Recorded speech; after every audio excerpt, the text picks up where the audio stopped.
નમસ્કાર સજ્જનો, સ્વાગત છે આપનું અમારી યુટ્યુબ ચેનલ ક્રિએટિવ ગુજરાતી ઉપર. તો સજ્જનો, માર્કેટનો માહોલ આજે દિવસ દરમિયાન નેગેટિવ રહ્યો છે. નિફ્ટી ઇન્ડેક્સ આજે 191 પોઈન્ટ ઘટીને 23,996 બંધાયો છે. 24,000ના એક સાયકોલોજીકલ લેવલને માર્કેટ આજે જાળવી શક્યું નથી. આજે એફએમસીજી ઇન્ડેક્સ 0.70% પ્લસમાં રહ્યો છે. ઘટવામાં સૌથી વધારે નિફ્ટી મીડિયા ઇન્ડેક્સ 2.70% જેટલો ઘટ્યો છે. તો નિફ્ટી રિયાલિટી ઇન્ડેક્સ 2.60% ડાઉન ગયો છે.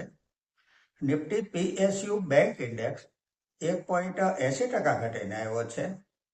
તો ગોલ્ડ ઇટીએફમાં આજે 1.25%ની તેજી રહી છે. સિલ્વર ઇટીએફ 0.5% જેટલા પ્લસમાં રહ્યા છે. ક્રૂડ ઓઇલમાં આજે 3%થી પણ વધારે ઉછાળો છે. $94 પ્રતિ બેરલ ટ્રેડ કરી રહ્યું છે ક્રૂડ ઓઇલ, જેનો દબાવ સીધો આજે માર્કેટ ઉપર આવ્યો છે. સજ્જનો, અહીં કંપની તથા ફંડામેન્ટલના વીતેલા ઇતિહાસની ચર્ચા માત્ર અભ્યાસના હેતુથી કરીએ છીએ, જેને ખરીદ વેચાણની ભલામણ નહીં સમજવા આપ સૌને એક વિનંતી કરું છું. આજની ચર્ચાની પહેલી કંપની છે ડાટા પેટર્ન્સ ઇન્ડિયા લિમિટેડ. આ કંપનીએ ડિસેમ્બર 2021થી લઈને આજ સુધીમાં, એટલે કે વીતેલા લગભગ પોણા 5 વર્ષમાં 528%નું રિટર્ન રોકાણકારોને આપ્યું છે. ડિફેન્સની આ કંપનીનું ફંડામેન્ટલ જોઈએ તો જે સેલ્સ માર્ચ 2025 ક્વાર્ટરમાં 396 કરોડ હતું, તે 345 કરોડ થયું છે. નેટ પ્રોફિટ 114 કરોડથી વધી 138 કરોડ થયો છે.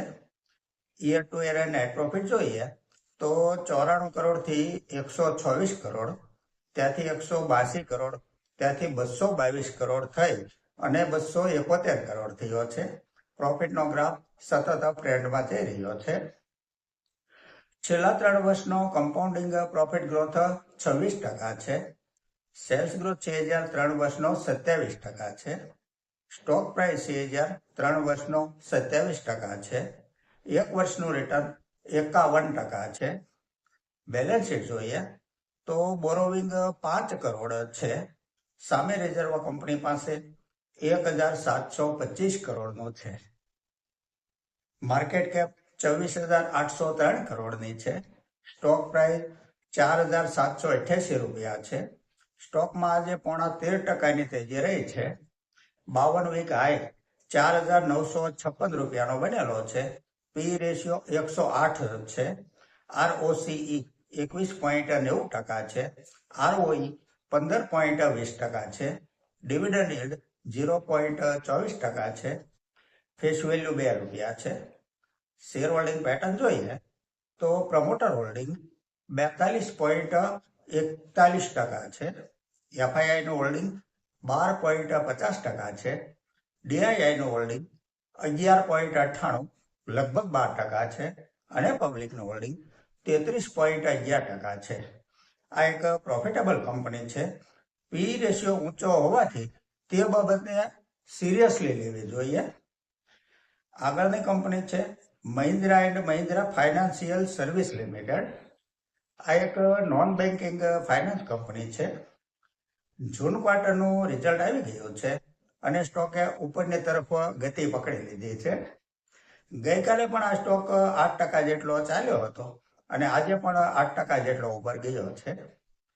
ફંડામેન્ટલને જો આંકડામાં સમજીએ તો જે રેવન્યુ જૂન 2025 ક્વાર્ટરમાં 4,991 કરોડ હતી, તે વધીને 5,718 કરોડ થઈ છે. નેટ પ્રોફિટ 529 કરોડથી વધી 923 કરોડ થયો છે.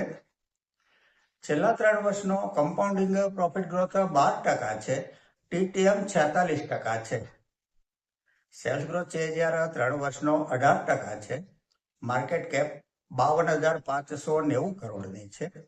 સ્ટોક પ્રાઇસ 378 રૂપિયા છે. 52 વીક હાઈ 412 રૂપિયાનો બનેલો છે. પી રેશિયો 16.5% છે. ROCE 8.72% છે. ROE 12.30% છે. ડિવિડન્ડ યીલ્ડ 2.05% છે. ફેસ વેલ્યુ ₹2 છે. શેર હોલ્ડિંગ પેટર્ન જોઈએ તો પ્રમોટર હોલ્ડિંગ 52.49% છે. એફઆઈઆઈ પાસે 9.53% હોલ્ડિંગ છે. ડીઆઈઆઈ નું હોલ્ડિંગ 31.48% છે અને પબ્લિક પાસે 6.46% હોલ્ડિંગ છે. મહિન્દ્રા ગ્રુપની આ એક સારા ફંડામેન્ટલ વાળી અને પ્રોફિટેબલ કંપની છે. આગળની કંપની છે બજાજ ઓટો લિમિટેડ. આમ તો આ કંપની વિશે વિશેષ કોઈ ઓળખ આપવાની જરૂર જ રહેતી નથી. મે મહિનો 2008 થી લઈને હાલ સુધીમાં આ કંપનીએ રોકાણકારોને 3,754% રિટર્ન આપ્યું છે. જૂન 2024 ક્વાર્ટરનું રિઝલ્ટ આવી ગયું છે, જેને આંકડામાં સમજીએ તો જે સેલ્સ જૂન 2025 ક્વાર્ટરમાં 13,133 કરોડ હતું તે ત્યાંથી વધીને 21,689 કરોડ થયું છે. નેટ પ્રોફિટ 2,210 કરોડથી વધી 3,189 કરોડ થયો છે. છેલ્લા 3 વર્ષનો કમ્પાઉન્ડિંગ પ્રોફિટ ગ્રોથ 21% છે. ટીટીએમ 55% છે. ખાસ ધ્યાને લેવા જેવી બાબત છે. સેલ્સ ગ્રોથ છે જ્યારે 3 વર્ષનો 20% છે અને તેમાં પણ ટીટીએમ 37% છે. સેલ્સ ગ્રોથ સારો એવો કહી શકાય છેલ્લા 1 વર્ષનો. સ્ટોક પ્રાઇસ છે જ્યારે 3 વર્ષનો 29% છે. વીતેલા 1 વર્ષનું રિટર્ન સ્ટોકે 25% આપ્યું છે. બેલેન્સ શીટ જોઈએ તો બોરોવિંગ 22,713 કરોડનું છે. સામે રિઝર્વ કંપની પાસે 38,552 કરોડ છે. માર્કેટ કેપ 3,02,265 કરોડની છે. સ્ટોક પ્રાઇસ ₹10,999 છે. સ્ટોક લાઈફ ટાઈમ હાઈ લેવલે ટ્રેડ કરી રહ્યો છે. ભૂતકાળમાં એક સજ્જને એવો સવાલ કરેલો કે મારી પાસે બજાજ ઓટોના શેર છે, મારે લોસ થાય છે તો શું કરવું?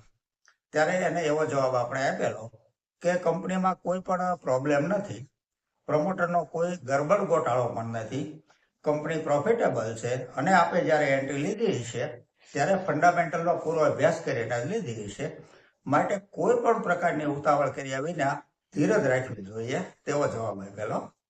હવે આજે કોઈ પણ વ્યક્તિએ કોઈ પણ સમયે એન્ટ્રી લીધી હોય પ્રોફિટમાં ગઈ છે, માટે જ્યાં સુધી નેગેટિવ ન્યૂઝ ન હોય ત્યાં સુધી ટેન્શન ન લેવાય. હવે આગળ જોઈએ તો પી રેશિયો 25.5 છે. આરઓસી 28% છે. આરઓઈ 29% છે.